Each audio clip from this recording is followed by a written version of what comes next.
Good morning everyone. मैं यश प्रजापति आप लोगों का कक्षा 10 का रसायन विज्ञान लेसन थर्ड धातु और अधातु पढ़ा रहा था, जिसमें मैंने धातु क्या है, अधातु क्या है, धातु के भौतिक गुण धर्म क्या है, धातु के रासायनिक अभिक्रिया क्या है, अधातु के भौतिक गुण क्या है और उसके रासायनिक अभिक्रियाएं क्या हैं, इन सारी चीज़ों के बारे में बताया था। और मैंने उसी वीडियो में बता दिया था कि आपका वह पहला पार्ट है और दूसरा पार्ट मैं पढ़ाऊंगा। दूसरा भाग इसमें यह है कि मैंने बताया था सक्रियता श्रेणी, आयनिक यौगिक, अन्य चीज़ें के बारे में मैंने नीचे लिख कर बता दिया था कि यही चीज़ आपको पढ़ना है। आज उसमें से पहला चीज़ मैं बताने जा रहा हूँ, सक्रियता श्रेणी। सक्रियता श्रेणी है क्या, इसका उपयोग क्या होता है, इसको अच्छी तरह समझ लीजिए। सक्रियता श्रेणी वह सारणी जिसमें क्रियाशीलता को आरोही क्रम में व्यवस्थित किया गया है। आरोही क्रम का मतलब होता है बढ़ते हुए क्रम में, अवरोही का मतलब होता है घटते हुए क्रम में। यदि हम यहाँ से नीचे से ऊपर की तरफ जा रहे हैं तो आरोही क्रम बन जाता है और ऊपर से नीचे आएंगे तो अवरोही क्रम बन जाएगा। अब ये यहाँ पर हमने कुछ तत्वों के नाम लिखे हैं, जैसे potassium, sodium, calcium, aluminium, zinc, ferrous, lead, hydrogen, carbon, mercury, silver और गोल्ड। अब इसमें क्रियाशीलता ऊपर में जैसा दिखाया है, लिख दिए हैं अधिक क्रियाशीलता, मध्यम क्रियाशीलता,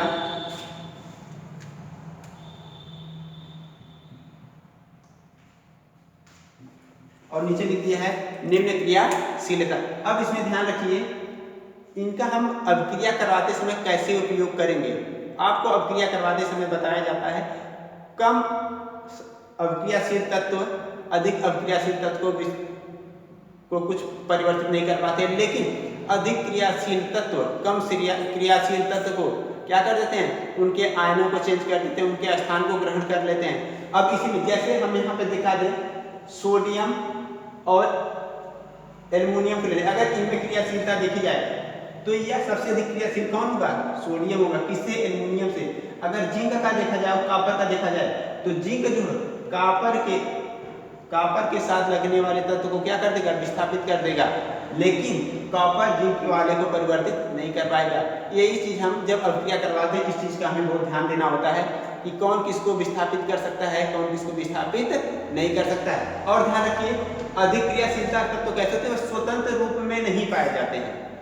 जो अधिक क्रियाशील होते हैं वह पर्यावरण में स्वतंत्र रूप से नहीं पाए जाते हैं, इनका विद्युतीकरण करवाया जाता है, उसके बाद क्या होते हैं, पाए जाते हैं, आयनीकरण करवाया जाता है। उसके बाद है मध्यम क्रियाशीलता।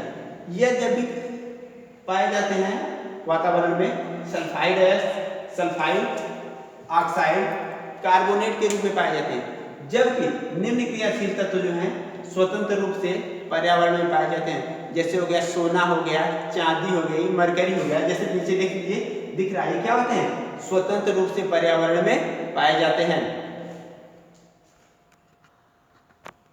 आगे है धातु की अधातु के साथ अभिक्रिया। तत्वों की अभिक्रियाशीलता संयोजकता कोष को पूर्ण करने की प्रवृत्ति के रूप में समझा जा सकता है। अभिक्रियाशीलता संयोजकता को आप लोग पढ़े होंगे अष्टक का सिद्धांत जिसमें K11O के रूप में तोड़ा जाता है, जिसमें 2, 8, 18, 32 के रूप में टूटते हैं। अब यहाँ हम देखते हैं सोडियम का कितना है, 11 है, तो हम इसको लिख सकते हैं 2, 8, 1, क्योंकि 2, 8, 10, 11। अब है 17, क्लोरीन का 17 था, 2, 8, 10 हो गया, बस कितना रहा, 17। अब एक क्रियाशीलता कैसे करेंगे, संयोजकता को उसको पूर्ण करने की कोशिश करते हैं। अब ध्यान रखेंगे, संयोजकता कोष पूर्ण करने का तात्पर्य होता है कि अंतिम कोष में 8 इलेक्ट्रॉन होना चाहिए। अब यहाँ हम देख रहे हैं इसमें 1 इलेक्ट्रॉन है, यहाँ 7 इलेक्ट्रॉन है, तो ये कोष को कैसे पूर्ण करेंगे, इसको 7 की जरूरत है, इसको 1 की जरूरत है। जहां तक इसमें देखा जाता है ज्यादा देने से अच्छा होता है कि कम ले लिया जाए। जैसे हमने यहाँ पर लिख दिया सोडियम, यानी यह 1 का त्याग कर सकता है, 1 का क्या कर सकता है, त्याग कर सकता है। और यहीं पर क्या है, क्लोरीन में कितने हैं, 7 हैं। जब क्लोरीन में 7 हैं, हम इसको इस रूप में देख सकते हैं 2, 4, 6 और 1, 7। और जैसे ही क्या करेगा, यह क्रिया करेगा और यह यहाँ एक तत्व देगा, तो यह क्या हो जाएगा, 8 हो गया। अब ध्यान रखना है जब कोई दान करता है तो वह धनायन बनता है और जो ग्रहण करता है वह ऋणायन बनता है। तो यहाँ हम इस तरह का एक समीकरण लिख सकते हैं, Na क्या है, सोडियम, सोडियम टूटेगा तो Na प्लस और E माइनस, क्यों, क्योंकि ये एक प्लस, क्योंकि एक ही इलेक्ट्रॉन का दान किया इसलिए एक प्लस लगा है, दो होता तो दो लिखते हैं, और यहाँ E पावर माइनस केवल एक लगा है क्योंकि एक इलेक्ट्रॉन दान किया। वहीं पर अगर हम क्लोरीन को देख लें तो वहाँ पर लिख सकते हैं Cl प्लस E निगेटिव। क्यों निगेटिव लिखेंगे, क्योंकि इसने एक इलेक्ट्रॉन को लिया था इसलिए हो जाएगा Cl की पावर माइनस। तो यह मुझे उम्मीद है कि आप लोगों को समझ में आ गया होगा कि यह कैसे संयोजकता कोष को पूर्ण करने की कोशिश करते हैं। इस प्रकार से वे आदान प्रदान करके पूर्ण करने की कोशिश करते हैं। ध्यान देने की बात यह है, हमेशा कम वाला अधिक के पास चला जाता है, न कि अधिक वाला कम के पास आता है। इस बात को ध्यान रखिएगा। और अगला है धातु संयोजकता कोष से इलेक्ट्रॉन त्याग कर धनायन बनाते हैं। जैसा कि मैंने पहले बता दिया, त्याग करेंगे तो धनायन बनाएंगे। देखिए यहाँ त्याग किया तो हमने धनायन दिखा दिया। अधातु संयोजकता कोष में इलेक्ट्रॉन ग्रहण करके ऋणायन बनाते हैं। तो यहाँ जैसे इलेक्ट्रॉन ग्रहण किया यहाँ पर ऋणायन बन गया। अगला है ऐसे यौगिक जो इलेक्ट्रॉन के आदान प्रदान द्वारा बनते हैं उन्हें आयनिक यौगिक कहते हैं। जैसा कि मैंने इसी इक्वेशन को यहाँ पर दिखाया है और उसी तत्व का मैंने यहाँ पर नाम लिख दिया NaCl। तो हम कह सकते हैं कि अगर कोई आयनिक यौगिक का नाम पूछ दे तो आप वहाँ पर बता सकते हैं सोडियम क्लोराइड। अब हम आपको बताते हैं आयनिक यौगिक के गुणधर्म।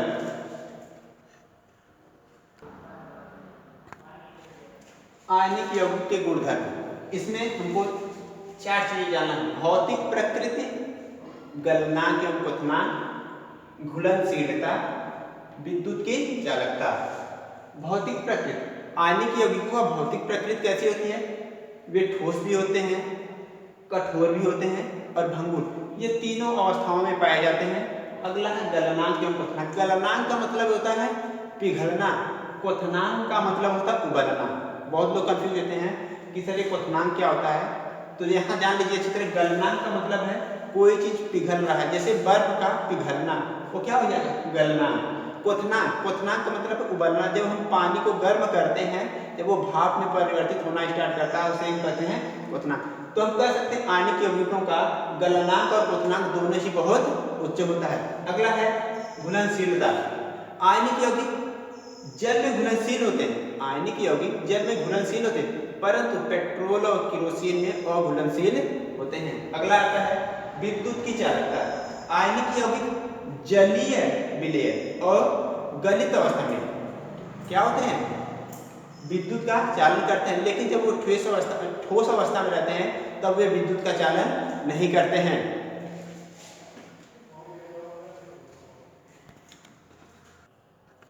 अगला है धातुओं की प्राप्ति। हम धातुओं की प्राप्ति कैसे करते हैं। बहुत सी चीजें जो है हमारे पर्यावरण में पाई जाती है, लेकिन वो शुद्ध रूपों में नहीं पाई जाती। कुछ चीजें जो शुद्ध रूप में पर्यावरण में पाई जाती हैं। तो यहाँ कह सकते हैं धातुओं की प्राप्ति हम कैसे करते हैं। हम खनिज के रूप में पाते हैं। खनिज क्या, पृथ्वी में प्राकृतिक रूप से उपस्थित तत्व एवं यौगिकों को खनिज कहते हैं। मतलब जो पृथ्वी के सतह से या पृथ्वी के अंदर से निकाले जाते हैं उन्हें हम क्या कहते हैं, उन्हें खनिज कहते हैं। जैसे मिट्टी के अंदर खुदाई करने के बाद लौह अयस्क मिलते हैं, वह अपने शुद्ध रूपों में नहीं होते, उनका शुद्धिकरण किया जाता है। उसके बाद वो क्या होते हैं, लोहे के रूप में आते हैं। तो हो गया खनिज। फिर उसके बाद आता है अयस्क, पहले खनिज फिर अयस्क। वे खनिज, ध्यान रखिए, अयस्क क्या होता है, वे खनिज जिनमें धातु अधिक मात्रा में पाए जाते हैं और उसे निकालना अधिक लाभकारी होता है, उसे अयस्क कहते हैं। यदि हम कोई भी खनिज लिए हैं उसमें धातु अधिक मात्रा में और उसे निकालना हमें फायदेमंद है तो हम उसे निकाल लेते हैं, वह क्या कहलाता है, वह अयस्क कहलाता है। वे अपने अयस्क के रूप में आते हैं, अपने शुद्ध रूपों में नहीं पाए जाते हैं, उनका फिर अशुद्धिकरण किया जाता है। और उसके बाद एक चीज बचता है जिसको कहते हैं गैंग। गैंग का मतलब यही होता है कि कचरा, एक प्रकार से मान लीजिए कि वह चीज कचरा ही है। ध्यान रखिए, पृथ्वी से निकाले गए अयस्कों में रेत, मिट्टी आदि जैसे अशुद्धियां पाई जाती हैं, उन्हें हम गैंग कहते हैं। बताए ना कि सीधे सीधे कह सकते हैं जो कचरा निकाल के फेंक दिया जाता है वो क्या होता है, गैंग होता है। अब हम आपको अगला बताते हैं। इसमें आगे बताने से पहले इनके शुद्धिकरण के कुल 3 तरीकों के बारे में बताया गया है। कुल 3 चरण के बारे में बताया गया। पहला अयस्कों का समृद्धिकरण, धातुओं का निष्कर्षण और धातुओं का परिष्करण। हम एक एक करके तीनों को बताते हैं। जैसा कि हमने बताया अयस्कों का शुद्धिकरण 3 रूपों में किया जाता है। पहला अयस्कों का समृद्धिकरण, चुंबक का निष्कर्षण, धातु का निष्कर्षण, धातु का परिष्करण। अब हमने बताया पहला चरण अयस्कों का समृद्धिकरण कई प्रकार से किया जा सकता है। पहला है पानी से साफ करके। पानी से साफ करके मतलब यह है अगर कोई चीज़ है उसमें अगर हम पानी डाल लेते हैं, जैसे कोई चीज़ है उसमें धूल मिट्टी ज़्यादा मात्रा में है तो हम उसमें पानी क्या करते हैं, डाल देते हैं। पानी डालने के बाद वो पानी के साथ धूल मिट्टी क्या होती है, बह जाती है, वह साफ हो सकता है। अगला छान कर, कोई चीज़ है उसको पीस दें, कोई चीज़ है उसको हम पीस कर क्या कर ले, छान दें तो भी साफ हो सकता है। जैसे हम एक साधारण सी बात बता रहे हैं, इसको से थोड़ा हट कर बताना चाह रहे हैं ताकि अच्छी तरह समझ में आए। जैसे हमें गेहूं हमारे पास रखा गया है, वह साफ तो कर दिया गया है, लेकिन जब उसको हम पिसवा देते, पीस देते मशीन द्वारा, तो उसको हम जब चलनी द्वारा चालते तो क्या होता है, उसमें से आटा अलग हो जाता है, कुछ उसमें भूसी या कण के रूप में बाहर निकलता है। वो क्या हो गया, वह यहाँ पर शुद्धिकरण का रूप हो गया। तो वहाँ पर जैसे कण निकला, उसी तरह किसी चीज को हम पीस कर उसको छान लेते हैं, उस प्रकार भी उसको हम क्या कर सकते हैं, शुद्धिकरण कर सकते हैं। अगला है रसायनों का उपयोग करके, किसी चीज में किसी रसायन का प्रयोग करके या क्रिया करवा के किसी चीज को हम बाहर निकाल सकते हैं। अगला है चुंबक द्वारा। चुंबक द्वारा मतलब ये है अगर किसी चीज में लोहे की मात्रा मिल गई और वो आसानी से साफ नहीं हो रहा है तो हम चुंबक उसमें जैसे रफ करवाते जाएंगे, उसके ऊपर चलाते जाएंगे तो लोहे के छोटे छोटे कण क्या होते हैं, चुंबक में चिपक जाएंगे। इस प्रकार से यह साफ हो जाएगा। अब आपका है दूसरा चरण, धातु का निष्कर्षण। चरण सेकेंड, धातु का निष्कर्षण।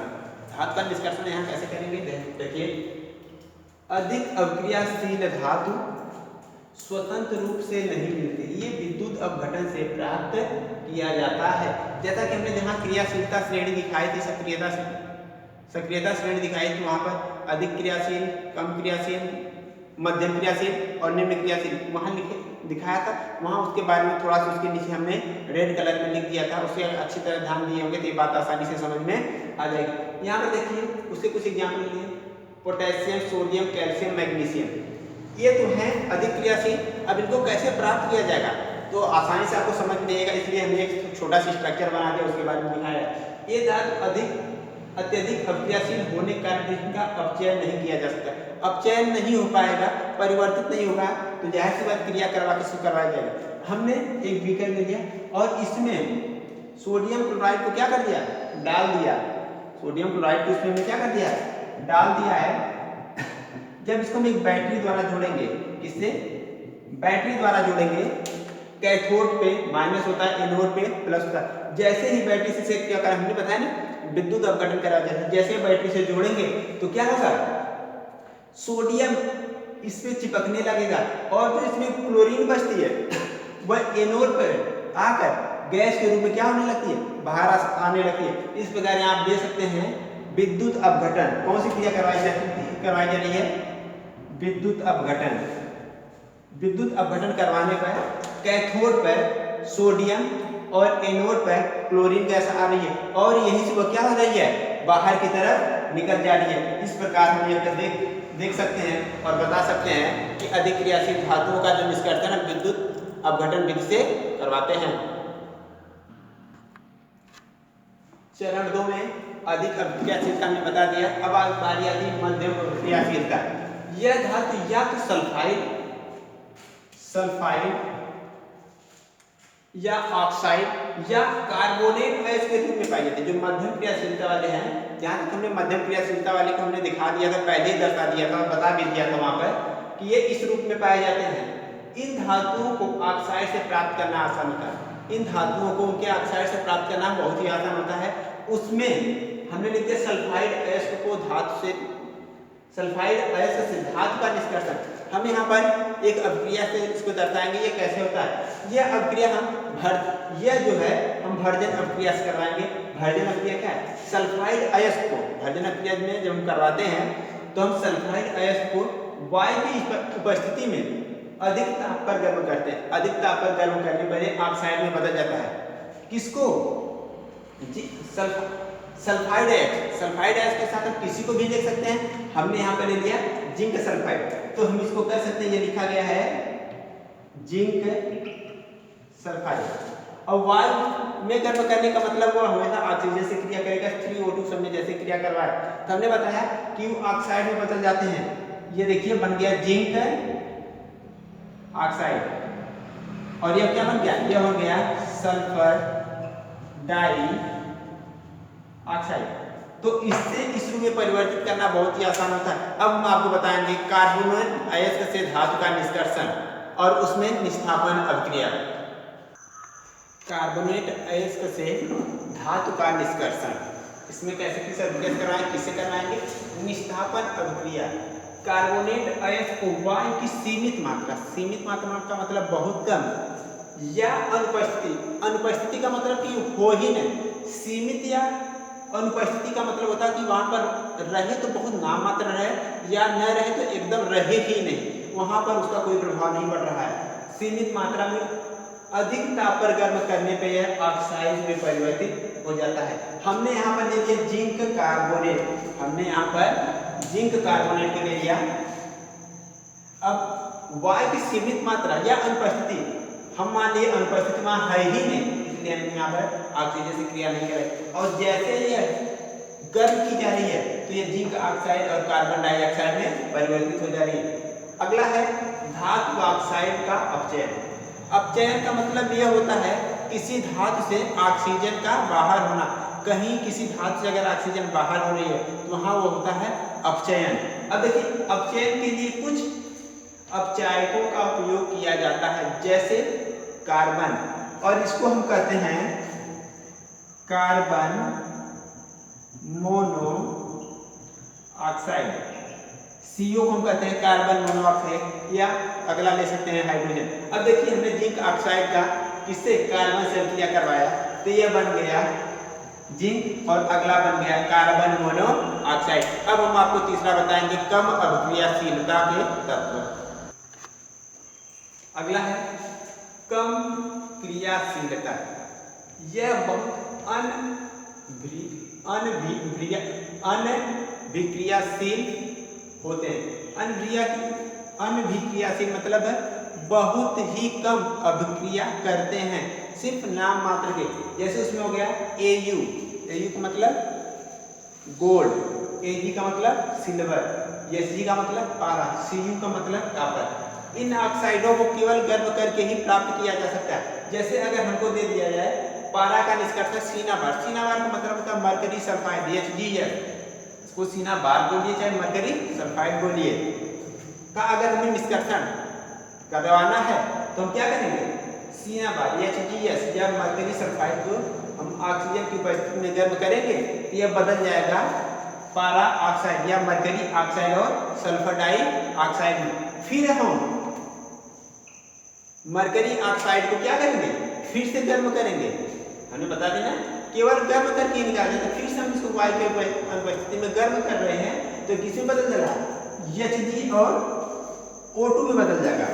तो यहाँ पर क्या हो गया, यहाँ पर पारा का शुद्धिकरण हो गया। इस प्रकार से हम कह सकते हैं सिनेबार से या मरकरी सल्फाइड से पारा का या मरकरी का हम निष्कर्षण करते हैं। अब हम आपको बताएंगे तीसरा चरण, धातु का परिष्करण। तीसरा धातु का परिष्करण। धातुओं से अपद्रव्यों को हटाने के लिए सबसे अधिक उपयोगी विधि विद्युत अपघटनी परिष्करण है। जहाँ पे हमने विद्युत परिष्करण का हमने यहाँ पर दिखा दिया है, विद्युत अपघटनी परिष्करण विधि को हमने यहाँ दिखा दिया है। यहाँ पर कैथोड है, यहाँ पर एनोड है, यहाँ विद्युत प्रवाहित की जा रही और इसमें कॉपर सल्फेट का विलयन है। और यहाँ पर देखिए अभी हम आगे बताते हैं, यहाँ पर क्या एनोड पंख है, बहुत बार पूछा गया एनोड पंख क्या है, उसको भी हम बता दे रहे हैं, लेकिन अब इसको विस्तार से देखिए। जब विद्युत धारा प्रवाहित होगी अशुद्ध धातु अपघट्य में घुलने लगेगा। जैसे इसमें विद्युत प्रवाहित होगी, जैसे ही इसमें विद्युत प्रवाहित होगी क्या होगा, अशुद्ध धातु अपघट्य रूप में क्या होगा, घुलने लगेगा। उसमें क्या होगा, घुलने लगेगा। अब क्या, उसी समय अपघट्य से शुद्ध धातु उतनी ही मात्रा में कैथोड में निक्षेपित हो जाएंगी। कैथोड पे उतने ही मात्रा में जो भी तत्व रहेगा इस पे क्या होने लगेगा, कैथोड पर निक्षेपित होने लगेगा। और क्या होगा, अविलेय अशुद्धि एनोड की तली पर निक्षेपित हो जाएगी। अविलेय जो विलेय नहीं है वो क्या होगा, एनोड की तली में निक्षेपित होने लगेगा, और जिसे हम एनोड पंख कहते हैं। हम इसको अभिक्रिया के रूप में दिखा दें कॉपर का Cu2+2e। यहाँ 2e क्यों दिखाया जा रहा है, क्योंकि ये 2 इलेक्ट्रॉन का त्याग कर रहा है। जैसे इसमें कॉपर में 2e 2 इलेक्ट्रॉन का क्रिया करवाएंगे तो कॉपर में बदल जाएगा। कई बार ये पूछा गया एनोड पंख क्या है, तो आप बहुत आसानी से बता सकते हैं, अविलेय अशुद्धि एनोड तली में जब निक्षेपित होने लगती है तो हम उसे कहते हैं एनोड पंख। अब हम आपको बताएंगे संक्षारण, और उसके बाद उसमें हम बताएंगे आपको संक्षारण से सुरक्षा।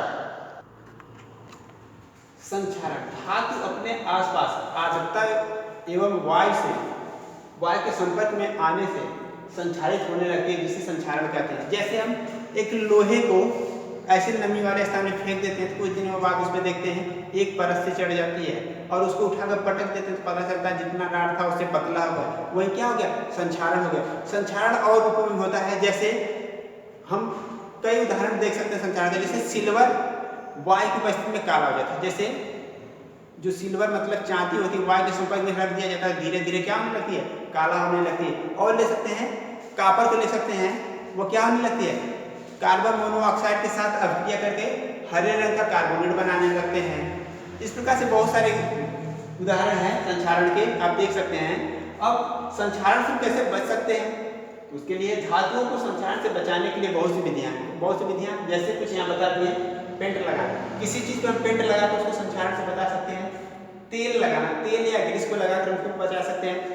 जैसे तेल या ग्रीस लगाना, जैसे हमारे पास चैन गेट होता है जो बंद करने वाला शटर, सभी हम लगा देते हैं, तेल लगा देते हैं तो वो आसानी से खुलता और बंद होता है, और वो संक्षारण से बचा रहता है। यसद लेपन, इसको भी हम आगे बता देते हैं। यसद लेपन क्या है, क्रोमियम लेपन, क्रोमियम का लेप चढ़ाकर। इनोडीकरण का मतलब होता है मिश्र धातु का लेपन करके बनाकर किया जा सकता है, उसका परत चढ़ाकर। यसद लेपन लोहे व इस्पात को जंग से बचाने के लिए उस पर जिंक की परत चढ़ाती है। जिस पर जिंक की परत चढ़ाई जाती है उसे हम कहते हैं यसद लेपन।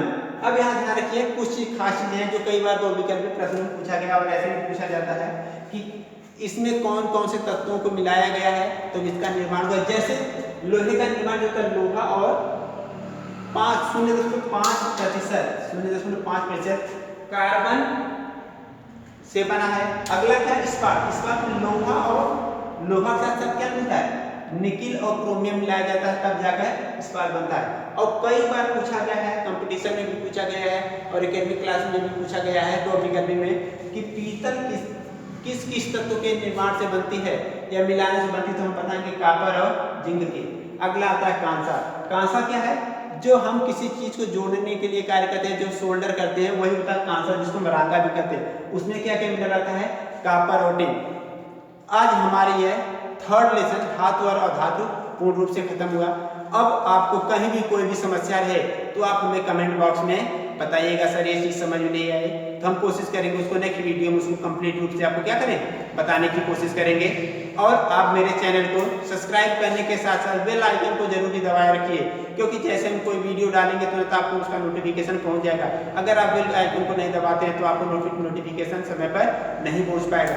इसलिए सब्सक्राइब करने के साथ साथ नोटिफिकेशन का बटन दबाएं और अपने सभी मित्रों को, साथ संबंधियों को या क्लासमेटों को इसका लिंक प्रोवाइड करिए ताकि वो भी इसका आनंद ले सके। जय हिंद, जय भारत।